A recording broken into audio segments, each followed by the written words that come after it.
Hello, everyone. This is Josh Luce, the Angry Gorilla, welcoming you back to the Angry Gorilla Sports Network. We've got another installment of chopping wood, and I hope this one's a fairly enjoyable one for you to watch. Um, this was around from early November at a course called Hidden Valley, which was a new one for me. And it was Clara and I for a while just to go out and play around. So we had a good time. Um, the golf was interesting, to say the least. Uh, um, the course was set up when I called and said, "Hey, are you guys open?" Because it's getting a little cool. Didn't know if they had folks out or not. They just said, "Yeah, come on out. We can get you a tea time." I was like, "Okay, that's fine." So I made my tea time and just looking to sneak in nine. What they failed to mention was that the the day this happened was the Revenge of the Superintendent tournament, which you'll find at a lot of courses. Um, they set the pins up in absolutely ridiculous places. The greens are just absolutely in brutal shape.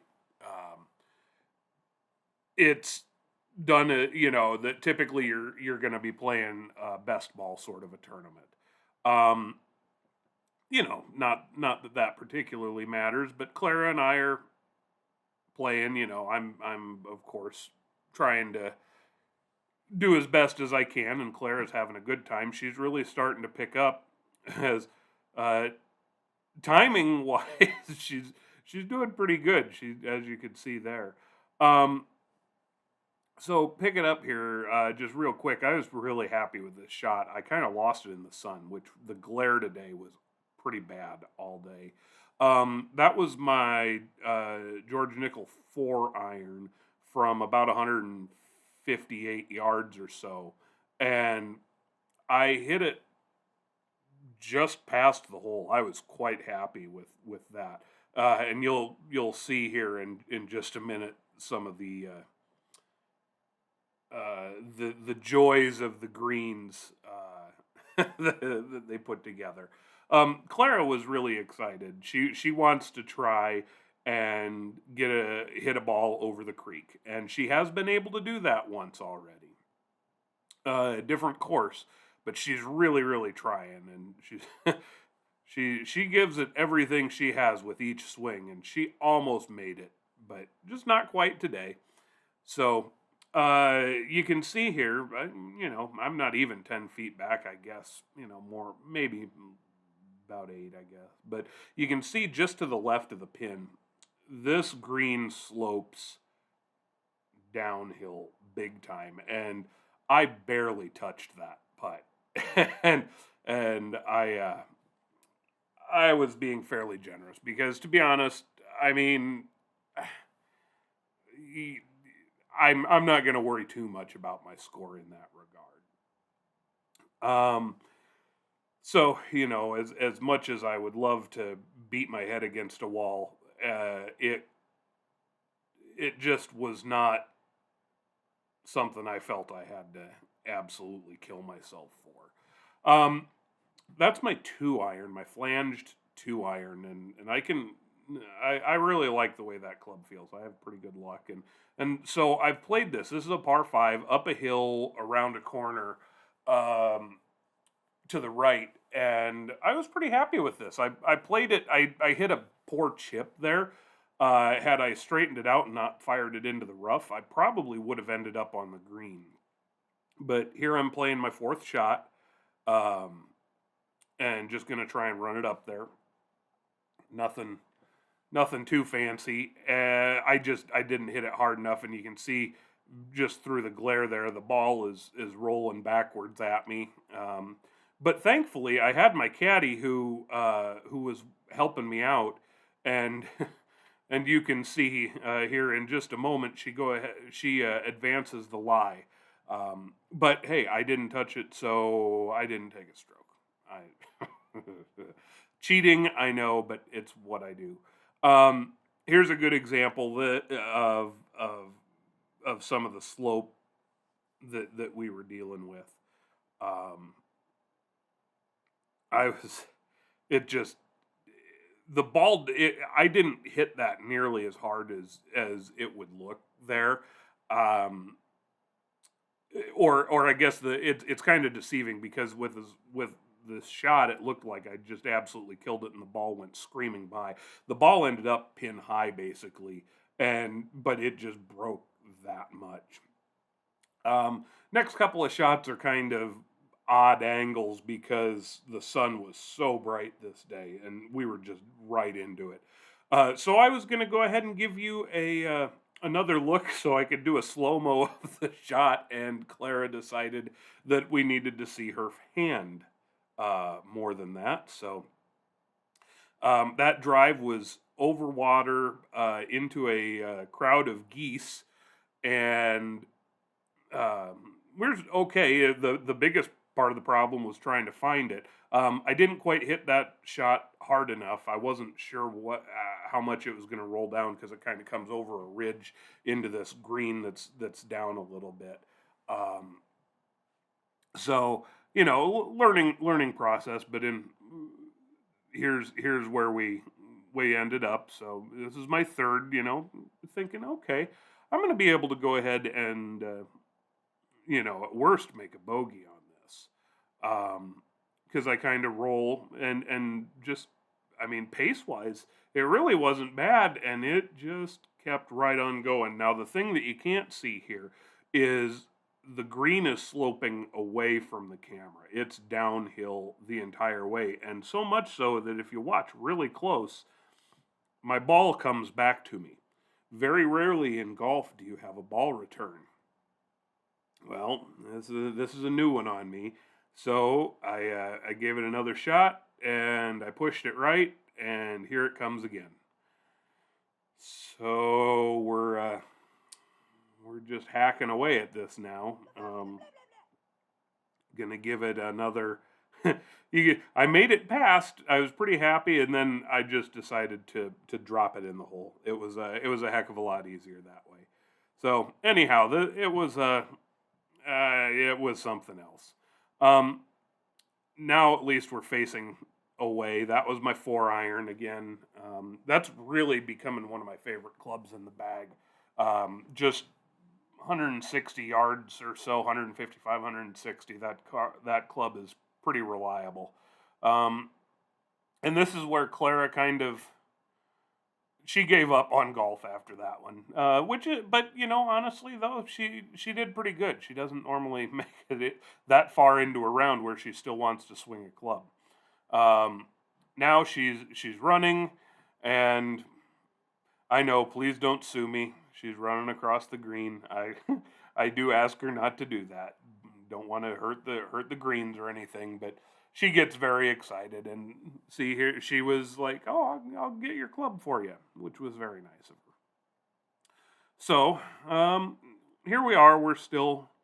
This is another par five. This is a long one up another hill and straight down. It's pretty much straight away. I hit this ball so high though. I cleared the creek by about 10 yards, so it was not my finest drive. And I started noticing something didn't feel quite right about the driving cleat. It just didn't feel right. Um, it's hard to explain really, but it's just you get used to something, and when something's not quite right, it just it's hard to put finger on it, but it just didn't seem right basically. Um, so there's she wanted to be on camera again, so there she is. Oh, here this one's another. I did not do this nearly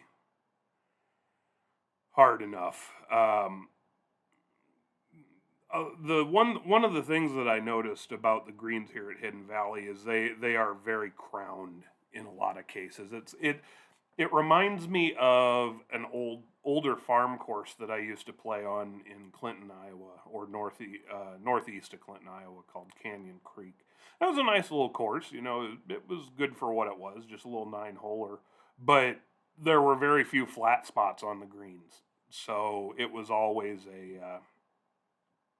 a challenge trying to get a reasonable lie off an approach. It just wasn't a whole lot flat. Now, I hesitate here because not only am I filming, but Clara wanted to film as well, and she actually did an interview just before I took my shot here. Did okay, just not quite fading this one back into the fairway, but you know, I put myself in good position, and there we go. You can see my second. I'll end up to the right. There were some very interesting holes. A lot of hazards that you had to be wary of. And so to bring this up to Hickory golf, it was kind of it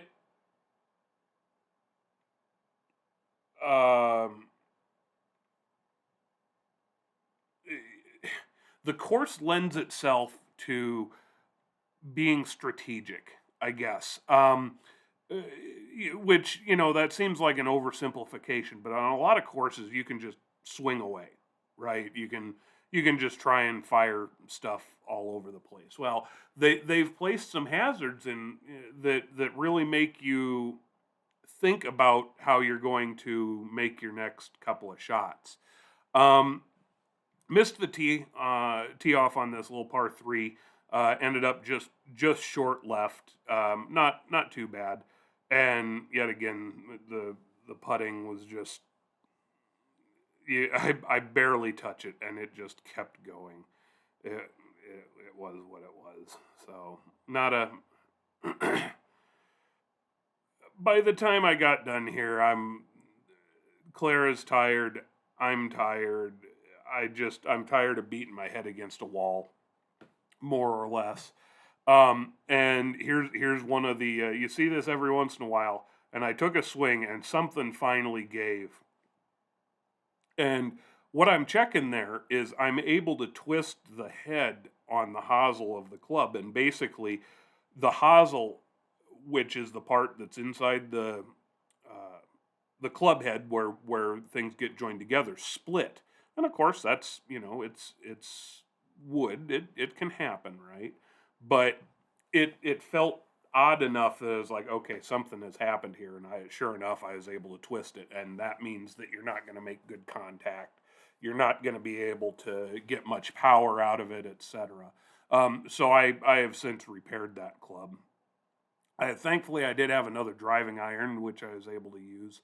And here, this is one of my favorite shots to play, a little pitch and run. I was about 50 yards out, and the camera's a little bit away, but I was only about 5 yards deep on this one. It was a pretty good run up. I would have liked to have been a little bit to the right, but I thought that the fairway and the green would kind of funnel it a little more towards the hole, but it didn't. But it was overall, I was pretty happy with it. And here now I'm taking it back, trying, okay, I'm going to blast this one all the way past because it was uphill again. So I ended up, technically it's a 2-putt, I believe, because I ended up being on the fringe, but that puts the wraps on this round. I think I had a 49, which, you know, to be real honest, in conditions like this with the greens as just goofy as they were, overall I could have done a lot worse. And there's what Clara has to say about my golf game. Thank you so much, everybody. I'm gonna work on getting some more content up here shortly. This is going to be the last video of golf for the year, so thanks much and have a great one.